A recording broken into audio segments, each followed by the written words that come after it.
তন্দুরি রুটি হবে একদম নরম তুলতুলে, আর তা কিন্তু ইস্ট ছাড়াই বানাচ্ছি। হাফ কাপ টক দই, তার সাথে পরিমাণ মতো চিনি, লবণ আর হাফ চামচ বেকিং পাউডার, 1/4 টিস্পুন মতো বেকিং সোডা, সব কিছু ভালো মতো মিশিয়ে নিয়ে রিয়াকশন হওয়ার পর 2 কাপ আটা সামান্য বাটার দিয়ে ভালো করে মেখে নেব। প্রয়োজনে জলও দিতে পারো বা টক দই দিয়েও মাখতে পারো। তারপর একদম নরম করে মেখে প্রায় 1.5 ঘন্টা মতো রেস্টে রেখে দিতে হবে। এরপর রেস্টে রাখার পর গোল্লা বানিয়ে নেব, আর রুটিগুলোকে একটু মোটা করে বেলে নিতে হবে। যে তাওয়ার মধ্যে তন্দুরি রুটিটা করবে সেটা ভালো মতো গরম হওয়ার পর ভালো করে জল ছিটিয়ে রুটির অপর সাইডে জল ছিটিয়ে নিয়ে সেই রুটিটাকে ফ্রাইং প্যানের মধ্যে যেমনটা আমি দেখাচ্ছি ওরকম করে সেঁকে নেবে। আর নামানোর পর সাথে সাথে বাটার দিয়ে রেখে দেবে ঢাকা দিয়ে।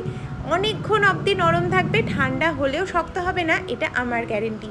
একবার এইভাবে তন্দুরি রুটিগুলো বানিয়ে দেখো, এর সাথে যা খুশি খাও না কেন খুব ভালো লাগবে।